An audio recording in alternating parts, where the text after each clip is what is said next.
kasih Pastor Yongki, terima kasih. Shalom semuanya, keluarga besar BMC, dahsyat BMC New York, dan semua yang sekarang mengikuti YouTube Live. Hari ini firman Tuhan sesuai dengan tema gereja kita, Live Healthily, atau hidup sehat. Yang diambil dari firman Tuhan di dalam 3 Yohanes 1 ayat yang kedua. 3 Yohanes 1 ayat 2 berkata begini, Saudaraku yang kekasih, aku berdoa, semoga engkau baik-baik dan sehat-sehat saja dalam segala sesuatu, seperti jiwaku baik-baik saja. Jadi, tema kita, gereja kita saat ini tentang bagaimana kita menjaga kesehatan. Lalu sebelum saya menjelaskan semua, kita baca dulu di dalam kitab Matius 22 ayat 37. Pasti semua kita tahu tentang firman Tuhan ini. Matius 22 ayat 37 berkata demikian. Jawab Yesus kepadanya, kasihilah Tuhan Allahmu dengan segenap hatimu, dan dengan segenap jiwamu, dan dengan segenap akal budimu. Amin. Nah, firman Tuhan tadi mengatakan begini, kasihilah Tuhan Allahmu dengan segenap hati, dengan segenap jiwa, dengan segenap kekuatan, dan dengan segenap akal budi. Nah, kita itu mulai melihat ya, bahwa bagaimana kalau kita itu mengasihi Tuhan, nggak cuma cukup di dalam hati, nggak cukup cuma di perasaan, tetapi karena kita, Pastor Yongki minggu lalu menjelaskan, kita ini terdiri dari roh, jiwa, dan tubuh. Maka kita itu harus membangun cinta kepada Tuhan, membangun seluruhnya. Dan firman Tuhan katakan bahwa kasihlah Tuhan dengan hati, dengan jiwa, dengan roh, terus dengan akal budi. Kita selalu selama ini cuma ingatnya tuh dengan kekuatan, dengan hati, dengan jiwa, dan dengan kekuatan. Tapi di perjanjian baru, kalau Bapak Ibu lihat ya, di dalam kitab, ada di dalam kitab 3 kitab Injil, itu semuanya menulis dengan kekuatan, dengan jiwa, dengan hati, dan dengan kekuatan, dan dengan akal budi. Nah, kenapa kok pakai akal budi? Supaya kita itu ngerti, misalnya di dalam kehidupan, bagaimana menjaga hidup, itu kan kita perlu hikmat. Hikmat itu letaknya di akal budi. Tuhan itu makanya selalu berbicara banyak tentang akal budi. Demikian juga untuk hidup kita. Orang yang punya akal budi, dia tahu yang perlu untuk dirinya, mana yang harus dibuang, mana yang harus dipertahankan, mana yang harus dibangun, mana yang harus dihilangkan. Demikian juga pada waktu itu kita mengasihi Tuhan, kita harus membangun roh, jiwa, dan tubuh. Roh, jiwa, dan tubuh, di dalam jiwa ada pikiran, kehendak, dan perasaan. Di dalam pikiran itu akal budi ada. Tapi Tuhan itu nggak cuma menulis kasih Tuhan dengan segenap hati, segenap jiwa, dan segenap kekuatan. Karena di dalam jiwa ada pikiran, kehendak, dan perasaan. Tapi kenapa terus ditulis dengan akal budi? Karena kalau kita mengasihi Tuhan harus seimbang. Tiga-tiganya ini, roh, jiwa, dan tubuh harus dibangun. Tapi untuk membangun, saudara harus mengerti membangun akal budi. Karena dengan akal budilah, saudara bisa membangun dengan akal sehat, saudara bisa membangun hidupmu dengan hikmat. Demikian juga dengan kesehatan. Nah, untuk kesehatan, kita itu kan sudah tahu ya, tadi kita itu harus membangun kesehatan roh, jiwa, dan tubuh. Pertama itu kita mulai melihat dulu menjaga kesehatan di dalam kehidupan kita, menjaga kesehatan itu kita baca ya di dalam Roma 12 ayat 1. Di dalam Roma 12 ayat 1 berkata begini. Karena itu saudara-saudara, demi kemurahan Allah aku menasihatkan kamu supaya kamu mempersembahkan tubuhmu sebagai persembahan yang hidup dan yang kudus dan yang berkenan kepada Allah, itulah ibadahmu yang sejati. Bapak Ibu, selama ini kita itu selalu mikir gini, Kalau kita itu mengasihi Tuhan, kalau kita itu melayani Tuhan, kalau kita itu menyenangkan hati Tuhan adalah dengan pujian penyembahan, dengan memberikan persembahan, itu adalah penyembahan kita. Benar, itu harus kita lakukan. Tetapi menjaga kesehatan itu juga adalah salah satu penyembahan. Salah satu bentuk penyembahan kita adalah penyembahan. Penyembahan dengan menjaga kesehatan. Makanya di Roma 12 ayat 1 tadi berkata, karena itu saudara-saudara demi kemurahan Allah, aku menasihatkan kamu supaya kamu mempersembahkan tubuhmu sebagai persembahan yang hidup, yang kudus, yang berkenan kepada Allah. Itulah ibadahmu yang sejati. Mempersembahkan tubuh yang hidup dan yang berkenan. Makanya Tuhan itu pada waktu zaman Perjanjian Lama, kalau meminta penyembahan, itu dari domba, dari binatang yang tidak bercacat. Nah, sekarang ini kan persembahan yang paling berkenan itu bukan persembahan domba, tapi kita. Bagaimana tidak bercacat?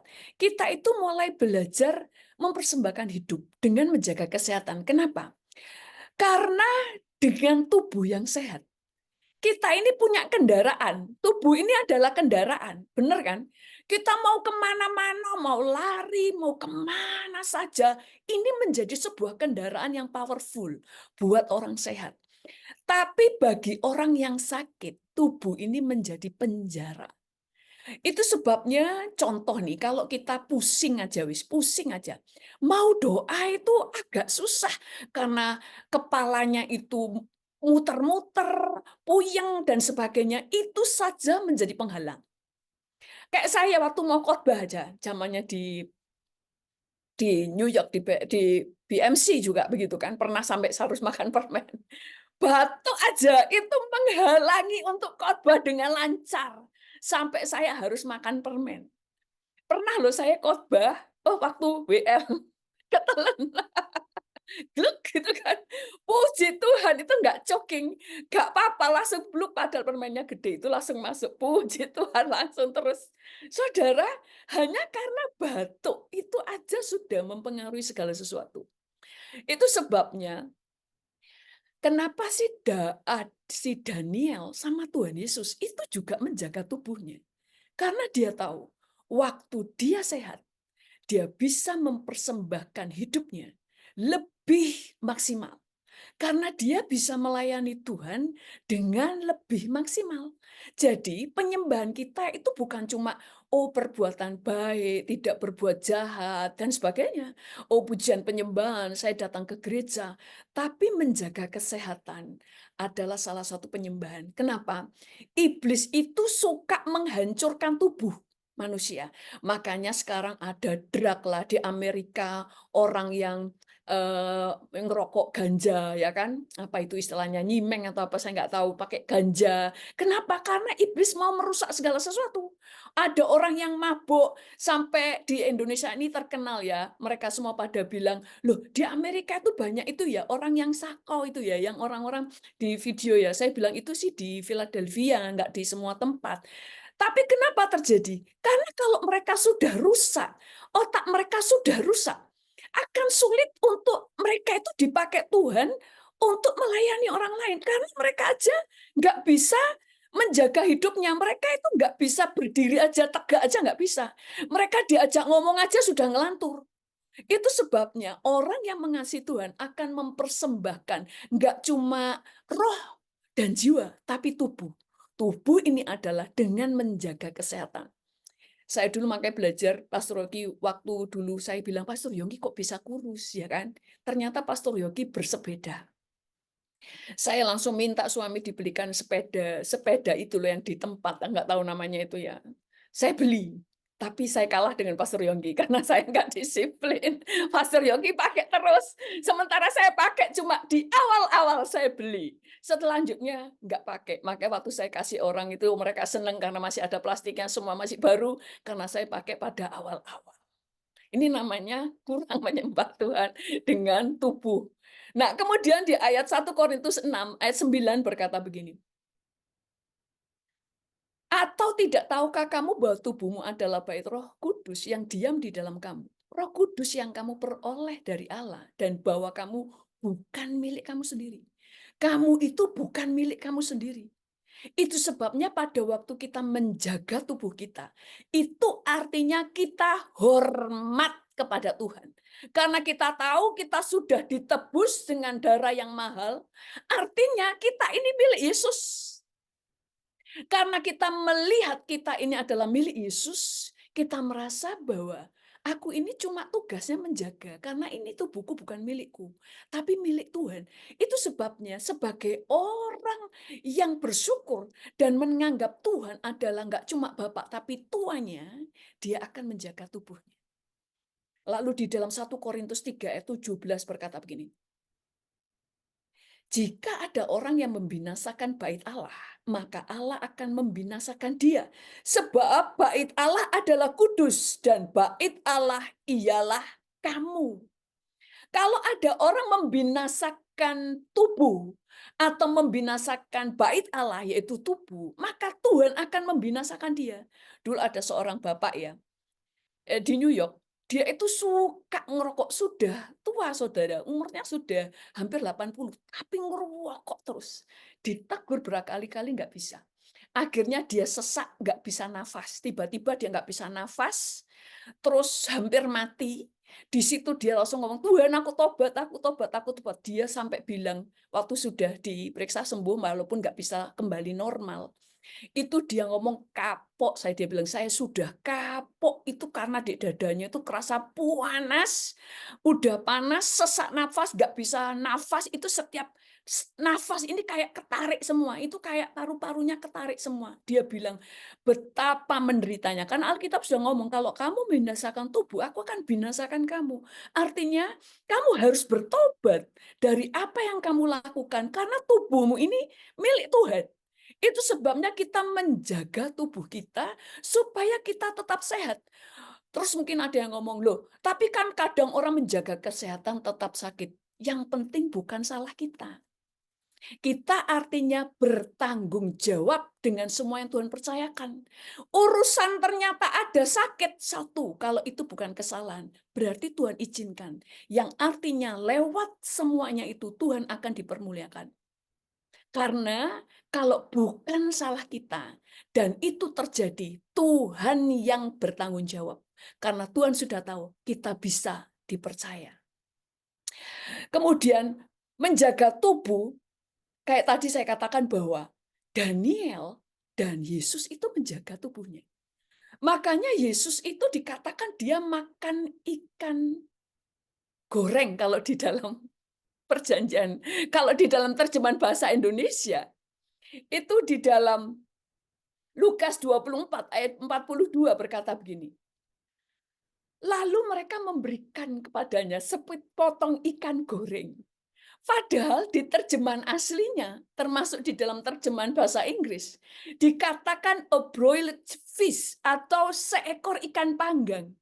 Tapi di bahasa Indonesia ditulis ikan goreng. Karena orang Indonesia suka gorengan. Makanya ditulis ikan goreng, padahal di aslinya bukan ikan goreng, saudara, tapi ikan panggang. Kenapa ikan panggang? Karena survei membuktikan kenapa di orang Jepang suka ikan. Karena ikan bikin cerdas. Terus orang Jepang pernah bilang gini, makan ikan itu bikin otak orang itu cerdas. Dan itu memang bagus, karena ini apa? Protein. Orang Indonesia suka makan ikan. Tapi dia agak jangan tersinggung ya, ini omongan mereka bukan saya. Tapi kenapa orang Indonesia tetap bodoh? Karena ikannya digoreng. Makanya Alkitab ini salah terjemahan ditulis goreng. Sehingga orang Kristen merasa, oh Alkitab ya makan ikan goreng. Enggak saudara, aslinya, terjemahan aslinya adalah ikan panggang. Makanya kan waktu ketemu Yesus, mereka melihat Tuhan itu kan memanggang, ya kan, nggak goreng masak ketemu di pantai Tuhan bawa minyak, kan nggak mungkin ya. Tapi Tuhan memanggang karena memang ikan panggang. Kenapa?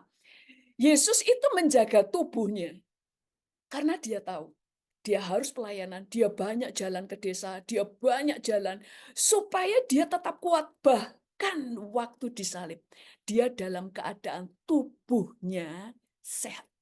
Makanya dia nggak ditato, Dia nggak sembarangan lah, dia nggak merusak tubuhnya karena dia mau persembahkan tubuhnya sebagai persembahan yang berkenan. Makanya dia menjaga makanan, dia menjaga tubuhnya. Saya nggak ngomong yang ditato salah, enggak. Maksud saya, Yesus itu kan harus menjadi domba yang tidak bercacat. Tapi salah satunya menjaga kesehatan. Kita semuanya pada waktu menjaga kesehatan, itulah penyembahan kita kepada Tuhan. Nah, setelah kita belajar tentang menjaga kesehatan, nah, menjaga kesehatan ya, kapan hari di Alkitab Perjanjian Lama itu kan diajar, nggak boleh makan ini, nggak boleh makan itu, ada yang haram, ada yang halal, betul kan? Karena Tuhan itu sedang mengajar supaya mereka ini tetap sehat. Itu sebabnya makanan-makanan yang bisa membuat mereka sakit, itu Tuhan katakan itu haram. Tapi di perjanjian baru, semua boleh dimakan, tapi kamu harus tahu penguasaan diri, karena orang Kristen di perjanjian baru dianggap sudah dewasa. Nah, penguasaan diri, apa saja boleh dimakan. Nah, dulu ada seorang bapak, saudara, ada seorang hamba Tuhan ahli gizi, dia waktu itu bilang begini, makan kambing itu enggak apa-apa, kambing itu enggak apa-apa, karena itu bukan makanan haram. Terus ada seorang bapak-bapak langsung waktu selesai khotbah dia datangi hamba Tuhan ini. Bener nih makan kambing itu betul ya? Halal ya? Loh halal. Gak berdosa. Boleh ya? Boleh. Saudara, dia tuh suka sate kambing. Pulang makan sate kambing tiap hari. Dalam 3 bulan meninggal.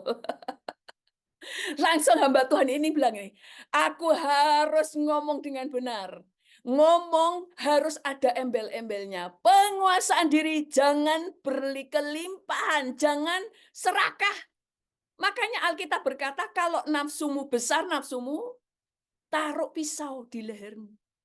Sama dengan pastor siapa itu namanya? Saya lupa namanya, sampai saya tulis itu, pastor yang biasa gereja kita, pastor Yohanes Sunardi. Dia kan ngomong, makan pisang itu bagus, sehat. Tapi kalau makan satu pohon, ya kok sama aja. Jangan berlebihan, sekalipun itu sehat. Jadi di dalam hidup kita itu pakai akal budi. Makanya kamu harus mengasihi Tuhan dengan segenap kekuatan, dengan segenap hati, segenap jiwa. Jangan lupa akal budi. Akal budi membuat saudara tahu kayak Paulus. Segala sesuatunya halal bagiku, tapi nggak semua berguna. Segala sesuatu diperbolehkan, tapi aku nggak mau terikat oleh apapun, tidak mau diperhamba oleh apapun. Ini pakai akal budi. Dia tahu apapun yang dia lakukan ada resiko.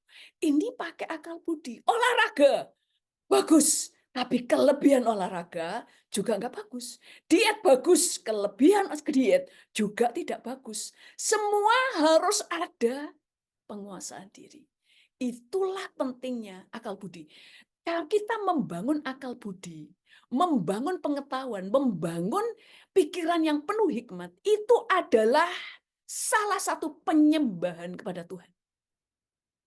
Karena dengan orang memakai akal budi, Tuhan bisa memakai Yusuf, Daniel, Daud, Paulus, semuanya adalah orang-orang yang pakai akal budi. Simpson penuh urapan, tapi nggak punya akal budi, nggak punya hikmat, bodoh. Pengurapannya tidak menolong dia. Nah, kemudian yang kedua, kita menjaga kesehatan mental. Yang pertama tadi menjaga kesehatan tubuh. Tadi menjaga kesehatan tubuh adalah kamu adalah apa yang kamu makan. Apa yang kamu makan, saya ingat Pastor Yongki waktu itu bilang begini, berapa jumlah yang kamu makan mempengaruhi berat badanmu. Apa yang kamu makan menentukan kamu sehat apa enggak. Jenis makanan yang kamu makan menentukan kamu sehat apa enggak. Nah, sekarang kalau tentang menjaga kesehatan mental, pikiranmu adalah kamu adalah apa yang kamu pikirkan. Saudara, ternyata banyak sakit penyakit itu cuma 10% disebabkan oleh makanan. Yang 90% sakit penyakit ternyata oleh karena pikiran. Jadi sekalipun kita makan sehat, olahraga, tapi kalau pikirannya tidak sehat, tubuh kita nggak sehat. Contoh aja saudara, misalnya nih ada seseorang nih, saya dulu mungkin pernah sampaikan, ada seorang misalnya, seorang dulu ya pernah ada seorang ibu ya, dia sehat.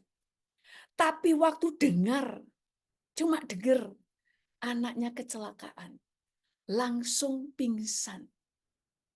Waktu dengar anaknya sakit, langsung dia waktu dengar anaknya meninggal, dia nggak cuma pingsan, dia jatuh sakit berhari-hari. Dia sehat. Tapi begitu pikirannya diserang, mentalnya diserang, langsung pingsan, langsung sakit. Makanya kedokteran membuktikan, sakit karena makanan itu hanya pengaruh makanan hanya 10%. 90%-nya adalah karena mental. Itu sebabnya kenapa firman Tuhan berkata adalah hati yang gembira adalah obat. Saya mau kesaksian ayah saya dan ibu saya. Ibu saya itu orang yang jijian ya, kalau bahasa Jawanya jijik ya, apa ya, orangnya jijian, nggak tahu ya bahasa Indonesianya apa, ngerti ya jijian ya. Dia itu makan, dia kalau makan milih-milih. Dari seluruh hidupnya nggak pernah makan babi, nggak pernah makan kambing, nggak pernah makan yang aneh-aneh. Makanya itu selalu yang terjaga lah, karena orangnya ibu saya itu jaga makanan. Makanya dulu kalau ada korban gitu ya, kadang kan dikasih tetangga itu dikasih daging korban karena kadang-kadang kan lebih-lebih. Ibu saya nggak mau masak. Kalau ibu saya nggak tahu itu dagingnya kayak gimana, ibu saya nggak mau masak, nggak mau makan, masak aja nggak mau karena dia orangnya jijik ya. Tapi ibu saya itu sakit-sakitan. Kenapa? Ibu saya tuh selalu mikirin hal-hal yang nggak perlu dipikirin. Ayah saya mau kambing kayak mau babi kayak mau apa saja dia makan. Sampai umurnya hampir sudah 80 lebih pun makan. Walaupun tahu penguasaan diri, dia makan semua. Tapi ayah saya itu sehat, tidak pernah sakit. Kenapa? Ayah saya itu tidak pernah menyimpan kesalahan orang, nggak pernah dendam. Dia itu pikirannya tuh bebas, tidak pernah curiga, polos. Jadi ayah saya itu bahagia, hidupnya bahagia, nggak ada yang dipikirin. Cuma pernah ayah saya langsung jatuh bukan sampai sakit ya. Dia tuh kayak nggak kuat berdiri. Waktu dengar adik saya kecelakaan, langsung diem kayak nggak kuat berdiri. Hanya karena hatinya langsung terpukul dengar adik saya kecelakaan. Langsung blek kayak orang langsung kayak orang nggak sadar gitu, kayak orang apa ya? Kalau bahasa Jawanya itu apa ya? Dengleng, apa sih namanya? Jadi kayak orang langsung kayak nggak sadar gitu loh. Kenapa? Ayah saya sehat, ayah saya kuat, tapi begitu dengar bahwa adik saya kecelakaan, langsung semuanya drop. Itu sebabnya kenapa Alkitab itu mengajar kita berpikir positif. Pikiran positif itu sangat powerful. Apa yang ditulis di Alkitab itu benar, powerful. Itu sebabnya ada banyak sakit penyakit karena pikiran. Alkitab itu kan ngajar melepaskan pengampunan. Banyak orang sembuh dari sakit tahunan hanya karena melepas pengampunan, karena ternyata akarnya adalah kepahitan. Simple. Saya beberapa kali melayani orang sakit. Saya nggak doain sakitnya, cuma membereskan hati. Waktu hatinya beres, dia sembuh. Itu sebabnya di dalam kehidupan kita juga demikian. Untuk mulai menjaga mental. Yang terpenting ternyata mental. Lebih daripada makanan. Yang terakhir, menjaga kesehatan spiritual. Menjaga kesehatan spiritual. Hubungan dengan Tuhan. Kayak tadi ya, kok tentang pikiran dulu ya. Pikiran, nggak tahu saya tulis nggak di situ. Pikiran kita dipengaruhi oleh 4 hal. Pikiran. Apa yang kamu baca, apa yang kamu lihat, apa yang kamu dengar, dan apa yang kamu percaya. pikiran kita negatif, pikiran kita sedih, pikiran stres, itu dipengaruhi dari apa yang kita baca, apa yang kita lihat, apa yang kita dengar, dan apa yang kita percaya. Itu sebabnya orang yang penuh dengan akal budi, dia tahu menjaga hidupnya. Dia memilih mana yang harus dibaca, mana yang tidak, mana yang perlu dilihat, mana yang tidak, apa yang perlu didengar, apa yang tidak, apa yang dia percaya. Karena semua mempengaruhi mentalnya. Mental yang sehat menjadikan tubuhnya sehat. Karena tubuh yang sakit hanya dipengaruhi oleh makanan hanya 10%, 90%-nya adalah dari pikiran. Kemudian menjaga spiritual, menjaga kesehatan spiritual. Saudara, keintiman dengan Tuhan mendatangkan damai sejahtera. Keintiman dengan Tuhan membuat kekhawatiran kita diangkat. Keintiman dengan Tuhan membuat pikiran kita sehat. Pada waktu keintiman kita dengan Tuhan, pikiran kita ini tenang karena kita ini ada sebuah pengharapan. Kalau kita lengket sama Tuhan, kita bisa tenang karena ada damai sejahtera. Karena kita damai sejahtera, mental kita jadi sehat. Karena mental kita sehat, tubuh kita sehat. Makanya Alkitab cuma ngasih satu obat. Hati yang gembira adalah obat. Dan yang kedua, selama hati kita beres, maka kita nggak akan sakit. Kenapa? Nggak sakit-sakit yang nggak penting-penting itu loh. Kalau masih masuk angin masih bisa, karena masih ada angin. Masuk angin masih bisa, tapi Tuhan sudah berikan kita koin untuk kerokan, ya kan? Sederhana. Jadi kita mulai lihat di sini, Tuhan kita adalah Allah yang ajaib. Amin. Jadi kita mau memberikan cinta kepada Tuhan dengan menjaga kesehatan kita. Karena tubuh kita adalah kendaraan kalau kita sehat. Tapi tubuh kita menjadi penjara kalau kita sakit. Kalau kita mengasihi Tuhan, persembahkan tubuh kita. Tubuh yang sehat. Mari kita berdoa. Tuhan, kami mengucap syukur kepadamu. Engkau Allah yang dahsyat. Engkau sudah memberikan kami banyak. Engkau memberikan nyawamu. Engkau memberikan semua yang kami perlukan. Itu sebabnya Tuhan, kami mau Tuhan menjadi orang yang bijaksana untuk menjaga kesehatan hidup kami, kesehatan tubuh, mental, dan kesehatan spiritual kami. Karena kami tahu Tuhan, Kerajaan Allah membutuhkan tubuh kami, supaya kami bisa bergerak kemanapun Engkau mau dengan lancar. Dan tolong kami Tuhan, kami juga butuh mujizat, sehingga kami tetap sehat di dalam kehidupan kami. Bukan hanya karena kami menjaganya, tetapi karena Engkau yang menjaga hidup kami. Kami bersyukur kepadamu Tuhan, terpujilah namamu dalam nama Tuhan Yesus. Haleluya. Amin.